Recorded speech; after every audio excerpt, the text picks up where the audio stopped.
6 अक्टूबर 2025 दिल्ली के गांधी विहार के एक बिल्डिंग के फ्लैट में अचानक से भीषण विस्फोट होता है और ये विस्फोट इतना तेज होता है कि उस फ्लैट में रखी सारी चीजें राख हो जाती हैं। पुलिस और फायर ब्रिगेड की टीम जब वहां पहुंचती है तो उन्हें उस फ्लैट में यूपीएससी की तैयारी कर रहे 32 साल के रामकेश मीना की जली हुई लाश मिलती है। शुरुआत में ये सारी चीजें देखने में तो बिल्कुल एक हादसे की तरह लग रहा था, लेकिन ये एक हादसा नहीं था, ये एक सोची समझी मर्डर की प्लानिंग थी।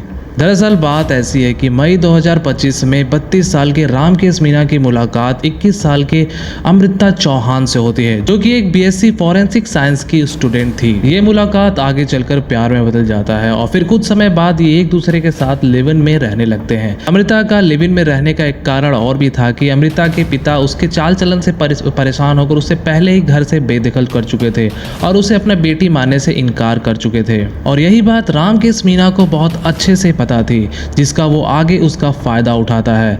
रामकेश मीना अमृता चौहान के साथ बिता हुए सारे प्राइवेट वीडियोस और पिक्चर्स अपने पास स्टोर करता जाता है और ये बात अमृता चौहान को पता चल जाती है। रामकेश मीना अमृता चौहान के इन्हीं प्राइवेट वीडियोस और फोटोज से बार बार उसे परेशान करता है। अमृता चौहान रामकेश मीना से कहती है कि तुम ये सारे फोटोज पिक्चर मेरे डिलीट कर दो, लेकिन रामकेश मीना ऐसा नहीं करता है। अमृता को डर था कि रामकेश मीना उसकी सारी प्राइवेट वीडियोस और फोटोज कहीं पब्लिक ना कर दे। अपने कैरेक्टर को बचाने के लिए और इन सारी चीजों से परेशान होकर अमृता अपने 27 साल के एक्स बॉयफ्रेंड सुमित कश्यप को फोन करती है। सुमित कश्यप जो कि एक गैस डिस्ट्रीब्यूटर है। सुमित अमृता की सारी आपबीती को सुनता है और इस आपबीती को सुनने के बाद वो एक आग बबूला हो जाता है। उसके बाद वो अपने दोस्त संदीप कुमार जो कि एक संविदा कर्मचारी था, उसके साथ वो अमृता चौहान के पास जाता है। अब ये तीनों मिलकर एक प्लान बनाते हैं। उनका प्लान होता है कि वो रामकेश मीना के पास जाएंगे, उसे मारेंगे, धमकाएंगे और सारे वीडियोस डिलीट करवाएंगे।